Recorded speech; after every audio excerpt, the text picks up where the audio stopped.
Hello friends, last video में हमने discuss किया था ईगो डिफेंस मैकेनिज़म्स क्या हैं और कुछ इम्पॉर्टेंट ईगो डिफेंस मैकेनिज़म्स के बारे में जाना था।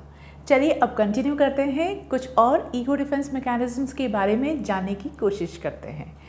एक बहुत कॉमन डिफेंस मैकेनिज़्म है डिनायल, मीन्स रियलिटी को एक्सेप्ट नहीं करना।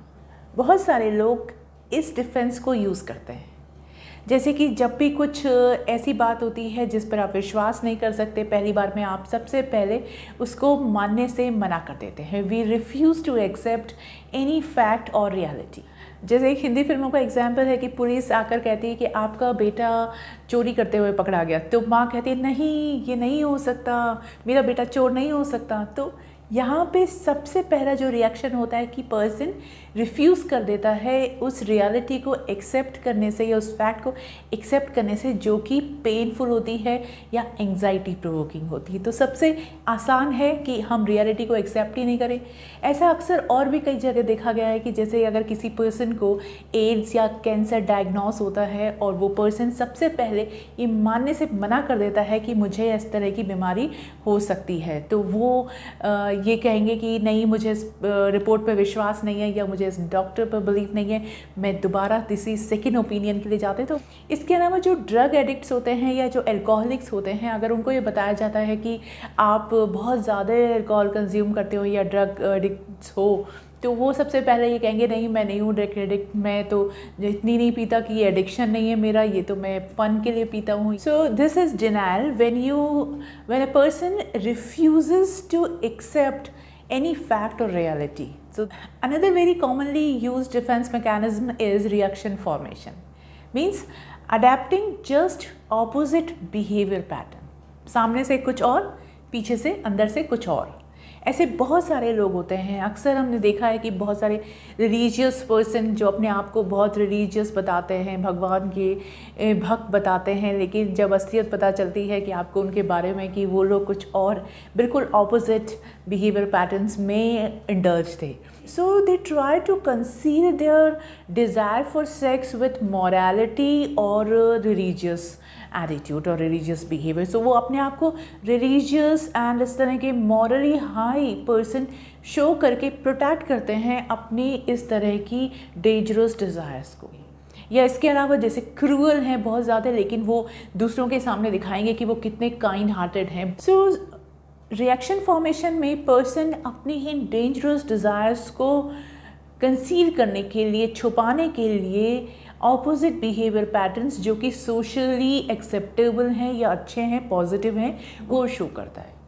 और ऐसा अक्सर दिखाया जाता है टीवी सीरियल्स में या फिल्मों में, या हमारी सोसाइटी में भी आसपास ऐसे बहुत सारे लोग हैं जो एक्सपोज होते जा रहे हैं, जिन्होंने अपने आप को रिएक्शन फॉर्मेशन से डिफेंस प्रोटेक्शन दिया हुआ है। Next very interesting defence mechanism is identification.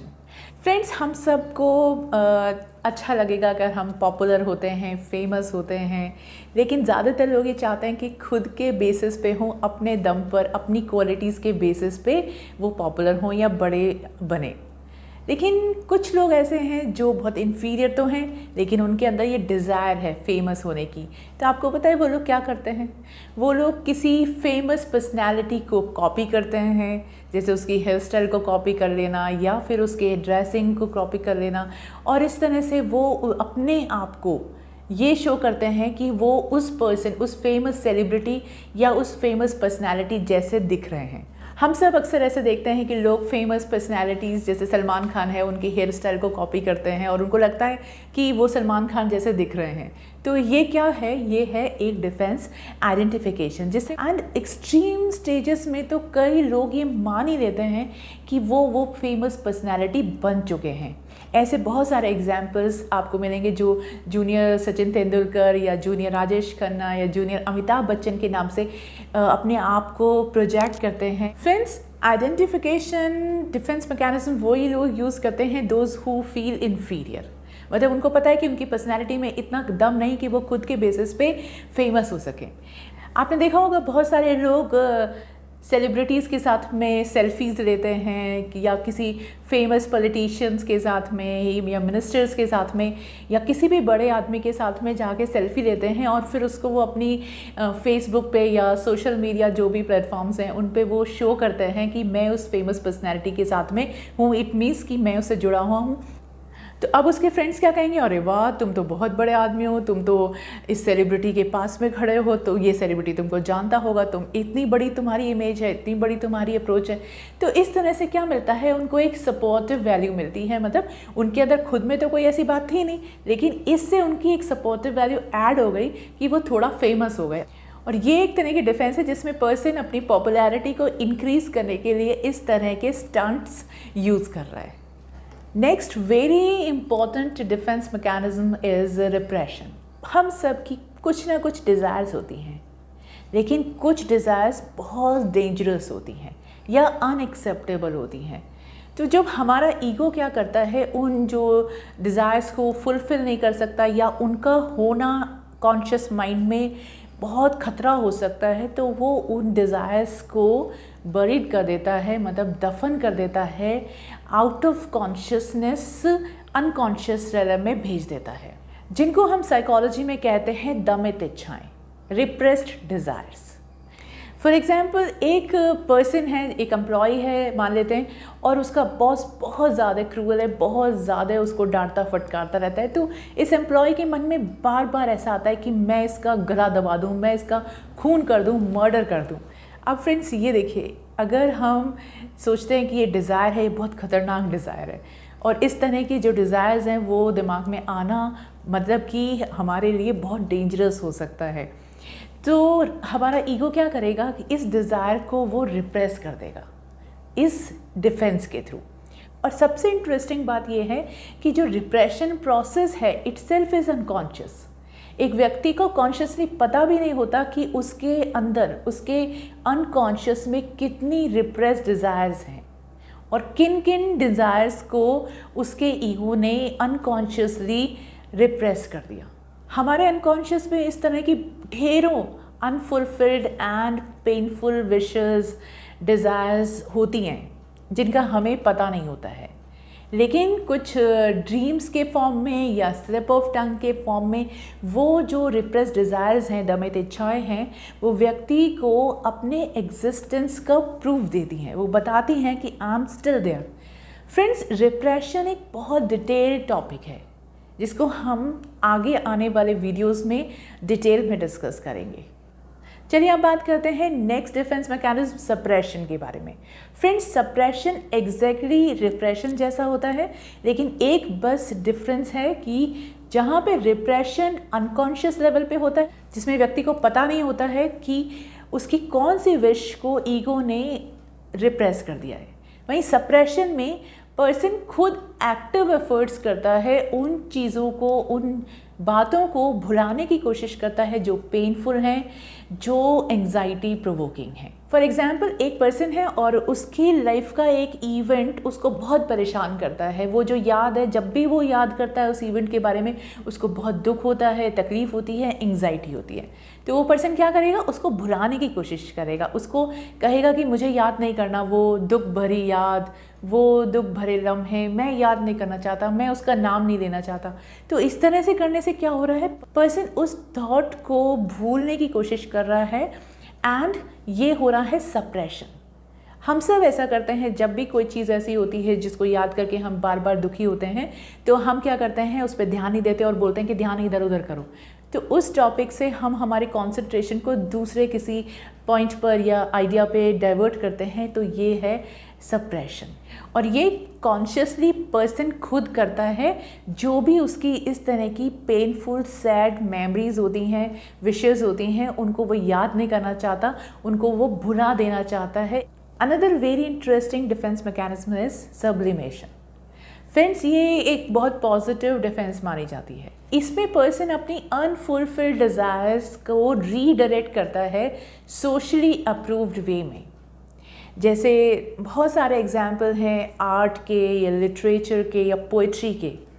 तो वो लोग जो प्यार में धोखा खाए या उनको ऐसा कोई बैड एक्सपीरियंस हुआ या उनके लव्ड वन की डेथ की वजह से जो उनकी ये डिज़ायर थी उसको उन्होंने रीडायरेक्ट किया, चैनलाइज किया पोएट्री में, आर्ट में, पेंटिंग में। तो in sublimation person is satisfying the same desire but in socially approved way.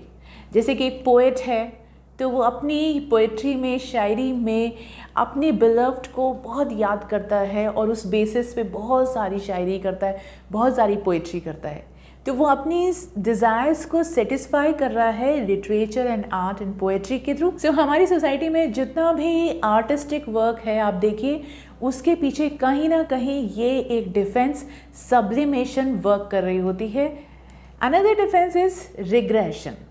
Regression means flight to childhood और any primitive stage। जैसे कि कभी भी जो टफ सिचुएशंस होती हैं आपने देखा होगा बहुत सारे लोग जो होते हैं वो बचपने जैसा बिहेवियर शो करने लग जाते हैं। जैसे फॉर एग्जांपल गर्ल है तो ट्रैफिक पुलिस ने रोक लिया तो आप रोने लग जाएंगी, तो अब ट्रैफिक पुलिस वाले या तो उससे पहले बात करें या उसका रोना चुप कराएं। तो ये क्या हुआ, उसका एक डिफेंस हो गया कि उसको थोड़ा सा कंसोल कर लिया किसी ने। ऐसे बहुत सारे एग्जाम्पल होते हैं जब व्यक्ति अपनी टफ सिचुएशंस को फेस करने में इनकेपेबल होता है तो वो अपने जो लेवल है उससे नीचे वाली स्टेज में पहुंच जाता है, means immature and childish behaviour pattern show करता है। So this is what regression. Next defence mechanism is compensation. ऐसा हमने बहुत बार देखा है, एक पर्सन है वो बहुत ज़्यादा गुड लुकिंग नहीं है तो अब उसने अपने बिहेवियर को इतना स्वीट, इतना पोलाइट कर लिया कि लोग उसको लाइक करने लगे। ऐसा बहुत सारे लोग करते हैं, जैसे एक डायरेक्शन में या एक एरिया में अगर वो फेल हो जाते हैं तो they try to compensate in another field और इन अनदर डायरेक्शन। तो ये है compensation, a kind of defence कि पर्सन का एक एस्पेक्ट में वो ज़्यादा अच्छा नहीं है, थोड़ा सा डल है, तो उसने अपनी पर्सनैलिटी के दूसरे एस्पेक्ट को स्ट्रेंथन कर लिया, उनको इम्प्रूव कर लिया। Next defence is fantasy. Yes, fantasy भी एक डिफेंस है।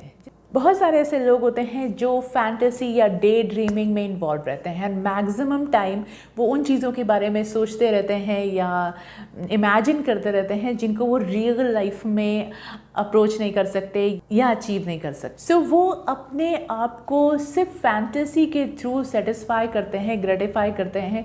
जो कुछ भी उनकी डिज़ायर्स होती हैं, जो पता है उनको कि रियलिटी में फुलफिल नहीं हो सकती हैं, तो वो उनको इमेजिन करके, उनको डे ड्रीमिंग के थ्रू फैंटेसी में ही फुलफिल करके इंजॉय करते हैं। Another very common defence mechanism is isolation.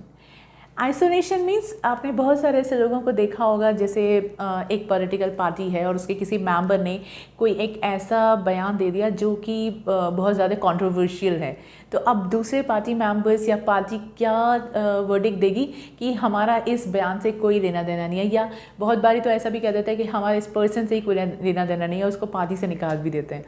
तो ये क्या है, आइसोलेशन। एक और एग्जांपल, लाइक एक क्रिमिनल है और उसकी फैमिली को पता चलता है कि वो इस तरह की इलीगल एक्टिविटीज़ में इंडल्ज है, तो उसके फैमिली मेम्बर्स कहते हैं कि हमारा उससे कोई लेना देना नहीं है, हम नहीं जानते उसको। और बहुत बारी तो उसके फ्रेंड्स या उसके फैमिली मेम्बर्स कहते हैं कि हम तो पहचानते भी नहीं है कि ये कौन है, हमारे इससे कोई लेना देना नहीं है। तो अपने आप को किसी गलत चीज़ या पर्सन से अलग कर लेना, दूर कर लेना is called isolation. So friends, ये हैं कुछ ईगो डिफेंस मैकेनिज्म्स। इसके अलावा भी बहुत सारी ईगो डिफेंस मैकेनिज्म होती हैं। जैसे कि हमने लास्ट वीडियो में डिस्कस किया था कि ईगो डिफेंस मैकेनिज्म से रियल प्रॉब्लम सॉल्व नहीं होती है। पर्सन बस उस टफ सिचुएशन से होने वाली एंग्जाइटी या टेंशन से थोड़ी देर के लिए रिलीफ फील करता है। आगे आने वाले वीडियोस में हम प्रॉब्लम फोकस्ड कोपिंग मैकेनिज्म्स पे बात करेंगे। आज की वीडियो में इतना ही। नेक्स्ट टाइम फिर एक इंटरेस्टिंग टॉपिक के साथ में मिलते हैं। तब तक goodbye, thanks for your time and keep watching.